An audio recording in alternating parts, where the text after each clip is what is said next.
defending the free market, and making the moral case for capitalism. The Justin Moore Show. Hey everybody, welcome to the Justin Moore Show, where we make sense of what's going on in this crazy, insane, out of control world. And here we are today as I'm recording this. It is Inauguration Day. Trump was just sworn in as the 45th President of the United States. And let me say, my friends, this is a moment I never thought we would see. Donald Trump, the guy who most people thought was a joke. I certainly thought was a joke from the very beginning. And you know what? I think Donald Trump, from the very, very beginning of this, he always planned this to be a publicity stunt. He never intended to actually take it seriously. But it's like you're one of those, I guess, I don't know how you guys can relate this. Any time in your life, say you're trying to make something better with you and your girlfriend or you and your wife, and you keep digging a deeper and deeper hole. Then you're like, oh, crap. Then you just, I don't know what a good example is, but, it's one of those times where you set yourself up where you just kind of have to go along with it. You're like, crap. Some people, they get caught up in marriages that they never really cared about the person all that much. I mean, I guess I've heard about this sort of phenomenon happening where people, they're like, it's kind of like a convenience thing. It's like, okay, well, it's kind of a pain in the butt to change how things are now. Crap. We've been together for, 7-10 years. And, I guess I don't want to have to try to look for someone else. Screw it. Let's just stick together. Whatever. So that's kind of what I think Trump did, is he just kept going along with it, and I guess he just kept winning, and here he is, the 45th President of the United States. And, after his inauguration here, there's been a lot of news stories I was seeing headlines of, and here's a bunch of people rioting, and I think what I saw from a headline was over 100 people arrested, a few policemen were injured, I think some guy had a gun, just a bunch of crazy stuff's going on, because, these are the sore losers. The people who don't want to take don't want Obama, don't want to see him go, whatever it is. Anyway, there's always some kooks out there, regardless of, both sides of the aisle have them. And I was listening to Trump's inauguration speech. Let me first just say with a few compliments, I like how he kept it relatively short. I guess I don't know how long Obama's was. I'm sure Obama just went on and on and on, like he usually does. But Trump, his speech was just over 17 minutes.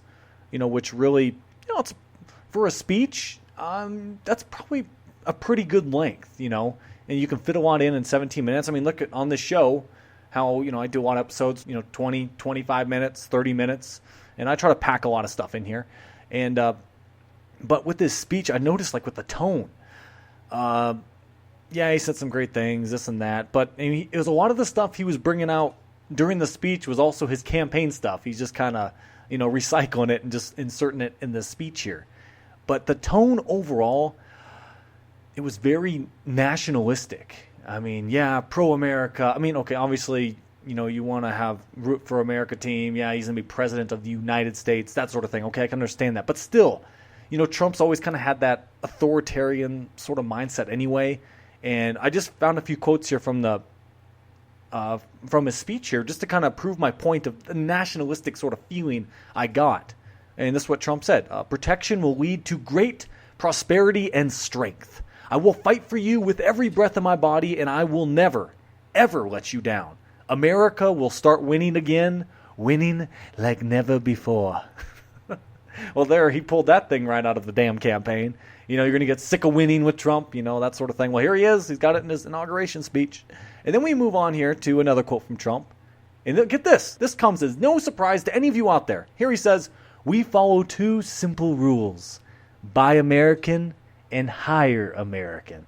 Oh, crap. I can just see that as a damn bumper sticker on a bunch of people's damn cars now. Buy American and hire American. Oh, great. That's all we need is more of these protectionist creeps out there. They don't seem to understand that a free market and free trade is actually a good thing. You don't want to just buy American. If you were just to buy American, your goods would be a lot more expensive, and that would be a lot less money you could spend on other luxury goods that you most likely enjoy today. Like your cell phone you have, that wasn't just built in America. And actually, it's kind of really confusing anyway to try to decipher, oh wait, but this thing, okay, they had some factories here in America, so that means it was made in America. No, not necessarily. When we have some Ford factories here or GM plants, that sort of thing, there's a lot of other parts that go into the vehicles that are from other countries. So are you really buying American?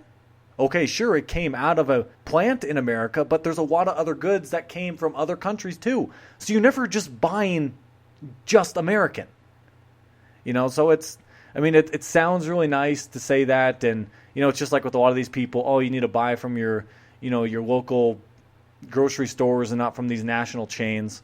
But we're individuals. If you want to go save a few bucks, I shop at Costco, I shop at Sam's Club. I get great deals. I get amazing deals. I love good deals when I can spend less on my food because I buy in bulk. And yes, I have the room. I can store it up. You know what? I can now have that money. I can invest it in, say, the podcast, traveling to conferences that can help benefit my podcast. All these sort of things I have extra money for because I go and I've been able to buy my goods cheaper thanks to a Costco or Sam's Club, these big box stores. And yeah, they're but if you want to go to some of these more expensive stores out there, there's going to be more individual help if you need it, or that's more specialized, or you want more organic, this and that. It just depends on what your preferences are. I know what I like, and I get it, right? And you guys out there who are listening, you do the exact same thing. And anyway, just another quote here from Trump's speech. Here he says, this is the last one I'm going to read. This is actually how he ends his speech. This is the conclusion. We will make America wealthy again. We will make America proud again. We will make America safe again. And yes, together, we will make America great again. Thank you, God bless you, and God bless America. As I'm listening to Trump's speech here, I'm thinking, I know how he's going to end the speech. I know he's going to end the speech saying that we will make America great again. That was so obvious, and all of you out there listening, I'm sure you thought the same thing. It's like, oh yeah, that's exactly how I was going to end it. But this is what I was thinking. As he's talking here, I start daydreaming. It's like, he's going to end it this way, but I think if I were to be his speechwriter, let me just get your guys' opinion here. What do you think? This is how I would end the speech. I'd be like, let's make America great again, shall we? Honestly, that's how I would have liked to have ended it. Just because you're ending it with a question like, hey, it's a choice that we have. Do we want to make America great again? It's up to us as individuals, but from the Trump sort of perspective, it's all about him. But I did notice he did do, to compliment him, it was more about we instead of I, like Trump was doing during the campaign. So I also got to give him credit there. But, that was just a small critique. But that was obvious how Trump was going to end the speech, tie it in with his campaign slogan and those little beautiful hats he's got. But anyway, guys, that's all I wanted to talk about in regards to the inauguration. And now that we have left the Obama presidency behind us, that's now in the past, and now we're on the Trump administration, I thought it would be kind of interesting just to look back and to take a look at some of the national debt numbers and, to kind of help put things in perspective a little bit. And actually, a lot of these numbers I'm borrowing here, I found from a piece from Terrence Jeffrey from cnsnews.com. So just keep that in mind as I use these numbers here. So when Obama came into office, the national debt was $10.6 trillion. Okay? And when Obama left office, what's the national debt at right now? It's almost at $20 trillion, $19.9 trillion. So Obama, during his 8 years in office, he has added $9.3 trillion to the national debt. $9.3 trillion. So now you ask, oh yeah, Justin, well, that's a lot, but how that Bush, he brought us into all these wars, look at all the money Bush spent. Okay, Bush did spend a lot of money. And Bush was the biggest spending president since LBJ. And during Bush's 8 years as president, he added $4.9 trillion to the national debt, okay? So we had Bush at 4.9, Obama at 9.3. So Obama almost doubled what Bush did. And Bush was horrible, okay? And now I just thought I'd look this one up just to kind of help add a little bit more context to this too. Now, you always hear liberals bragging about, oh, Bill Clinton, yeah, he was so great for the economy, this and that. Okay, let's assume that, yeah, Clinton was great for the economy, that it was all about, it was because of him as president. Okay, well, if you were to accept all of that, you liberals should understand that during Bill Clinton's 8 years in office, take a guess, how much did Bill Clinton add to the national debt? Bill Clinton added $1.4 trillion to the national debt. So here he is. He's a Democrat. Isn't it Democrats? They're the ones who are all about the welfare state, right? The government's going to take care of you. The cradle to grave society. And here Bill Clinton, during 8 years he added $1.4 trillion to the national debt, when George Bush, the compassionate conservative, and who, you hear all these talk radio guys, and like they were right in line with, supporting Bush all the way, And here Bush spent $4.9 trillion. And this is why I always get so dang mad on this show, how it's just a game between our team and the D team. When you look at the real numbers, I mean, do the Republicans really spend less than Democrats? No, they don't. They just spend money differently. That's all. That's the only difference. And the problem is we have a spending problem. And that's what I don't think is going to get addressed. But now anyway, if we just go look at, back to Obama here. During his 8 years in office, he added $9.3 trillion to national debt, more than all the other presidents combined. I mean, just huge numbers. I mean, that's a lot. Okay, so then if we go and we take a look at, to help really put these numbers into perspective. I mean, it's a huge number. We have a national debt of about $20 trillion. Well, if you divide that by the number of full-time workers out there, which is about 124,000 people, you get that each full-time worker in the United States today, they each owe $160,000. If they all paid that in to the federal government, we could wipe out our national debt. Okay? But yeah, does the average full-time worker out there, do they have $160,000 just laying around? Yeah, looking between, seat cushions and the couch. Oh, here, I just found a couple grand here. Yep. Oh, here's a bundle of 100,000 I had stored up. No, people don't save. I always go back to that statistic where the average person is around 60% of people don't have more than $1,000 to cover an emergency. And here, each full-time worker owes $160,000. But now if we look at just the debt that was added under Obama's presidency, which is the $9.3 trillion that was added in 8 years. Now that is an increase. Again, we're referring to the full-time workers out there, just looking at them. We see an increase of $75,000 added per worker. Just during Obama's presidency, that's how much debt has been added. That is why we're at such a historic moment with our economy. That's why it's such a big deal. But if you go turn on your average TV show out there that's talking about the quote-unquote news, are they talking about how serious this national debt is? And how are we really going to pay it off? Like, this is going to cause a huge economic crisis when we don't have the money for this. But of course, a lot of people make the excuse, the U.S. dollar, it's the world's reserve currency. We're good. We can keep printing money. That's just great. It all works until it doesn't work, right? It's not like it's like having a car. Okay, hey, my car has absolutely no safety features. It doesn't have an airbag. Hey, it's all great. I mean, sure, you're all safe with your vehicle, but sure, you're fine. You didn't pay extra thousands and thousands of dollars for the inflatable seat belts, the side airbags. They got airbags everywhere now. Like with my new truck I have. It does. It has inflatable seat belts in the back, and just really, it's a really safe truck. I actually think it's one of the safest ones out there. But anyway, so say if you don't value safety, okay, it's all fine and good until you get in a wreck, until you take out an elk on the interstate going 80. Your little car, you're going to be hurting if you even survive it. It's going to be a rough hospital stay for you. But now if you have all the airbags and stuff, okay, hitting an elk, you're going to be hurting too. But guess what? Your chances of survival is a lot better than the guy who's bragging about, I saved all these thousands of dollars because I don't have an airbag in my car. All these things. Well, okay, whatever. So that's the point. It all seems to work until it doesn't, until the proverbial crap hits the fan. That is when this economy will really show its true colors. How strong is this recovery really? It's not a recovery. But people have been so optimistic about this Trump presidency. And didn't I call this several weeks ago on the show when I was telling you guys about, hey, look, gold and silver stocks have been nailed for 7 weeks straight. It's been a bloodbath. how everybody was so optimistic about Trump. You saw the markets rallying every single day. I'm like, guys, this is a honeymoon phase with Trump, and it's most likely going to die down, as he's sworn in or before he's sworn in or a little bit after. Like, it's not going to last that long. Once reality sets in, people are going to wake up, oh, I guess it's just going to be more of the same, really. Okay, there might be a little tweak here, a little tweak there, but he's still going to grow the size of government. Okay, we're still good. Yep. So the markets seem like they're finally starting to figure that out.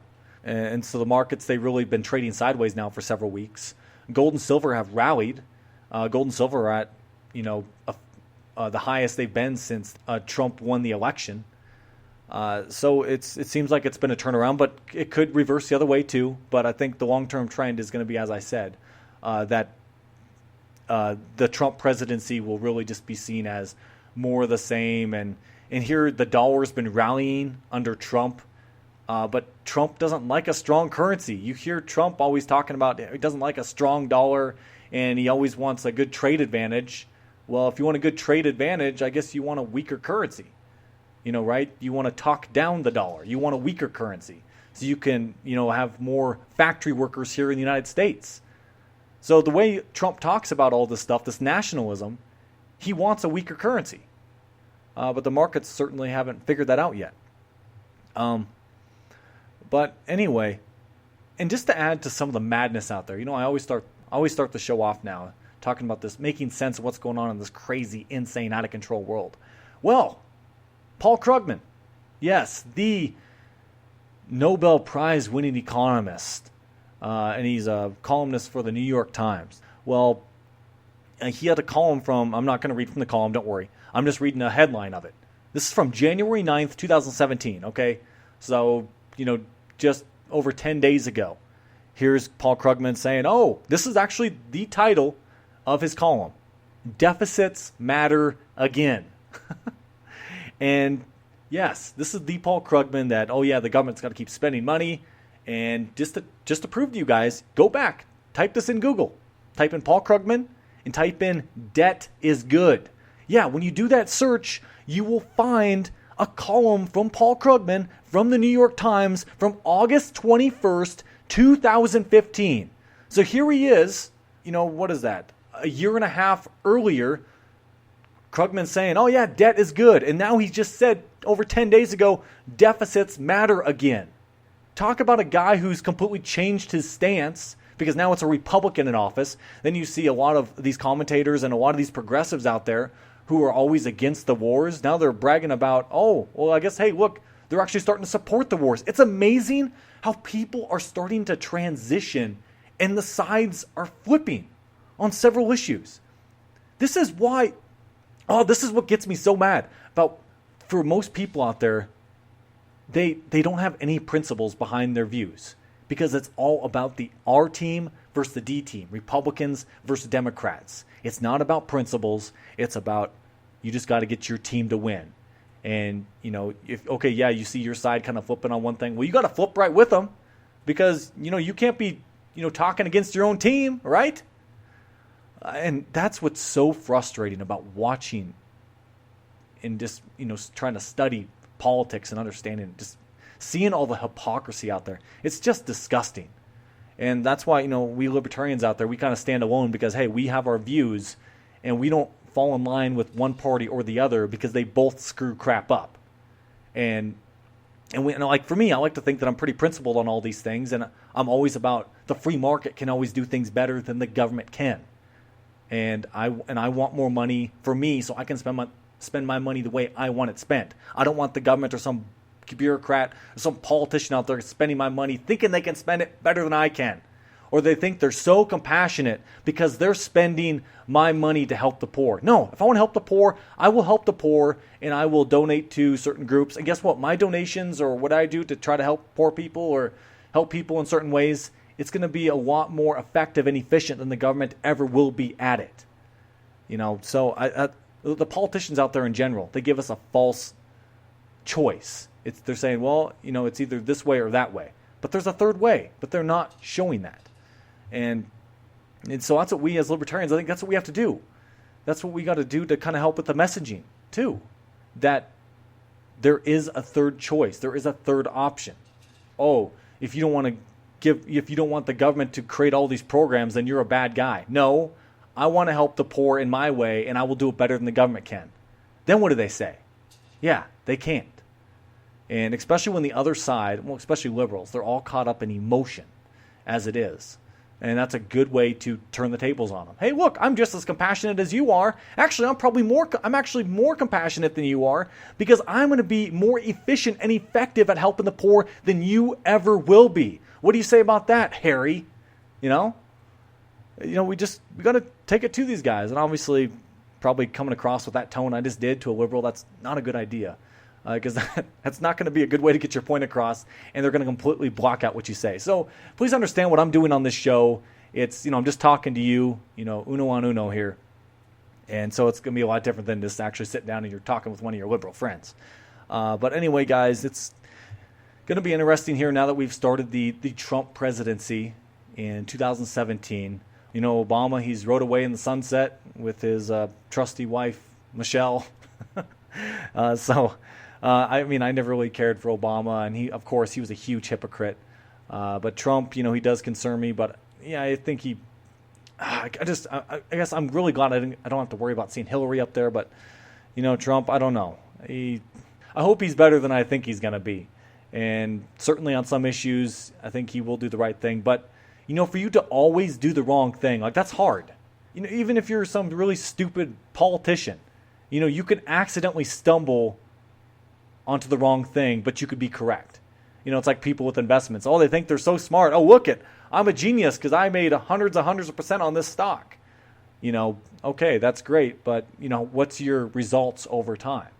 Even a blind squirrel finds an acorn every once in a while. Anyway, guys, that is all I have for you today. If you can go to my website, go to justinmooreshow.com. Moore is spelled M-O-H-R. I have all my old episodes there. My Amazon little widget there. You buy your Amazon goods through my link.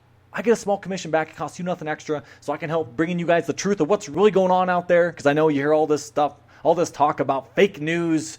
You want the real news? You come right here to the Justin Moore Show. We're going to get the truth out on this show. We talk about the truth about the economy and what's really going on, and that it's not a recovery like the average person out there is saying. We will dig through all the mumbo-jumbo out there, and we will talk about what really does matter. And guys, and also you can join Tom Wood's Liberty Classroom through my little link on my website, and that's a great way to learn about economics and history, and there's just so many great classes on there. I strongly recommend you do that, and I will send you my bonus episodes that way. And if you donate over $50 to my show via PayPal, I will send you my bonus episodes, and I'm going to be working on some new ones. So for you guys that donate $50, you're going to have access to several bonus episodes and bonus content, ways to save money from using the right credit cards that can get you the best rewards, saving hundreds and hundreds of dollars going to Vegas when you're traveling there, whether it's for Freedom Fest or just for fun. I'm just going to pack you guys with so much stuff, or I'm going to save you a lot of money. And because I like to do that. You can live the life of a millionaire without being a millionaire. Anyway, guys, I will talk with all you next week, and I'm looking forward to it. This is Justin Moore, signing off.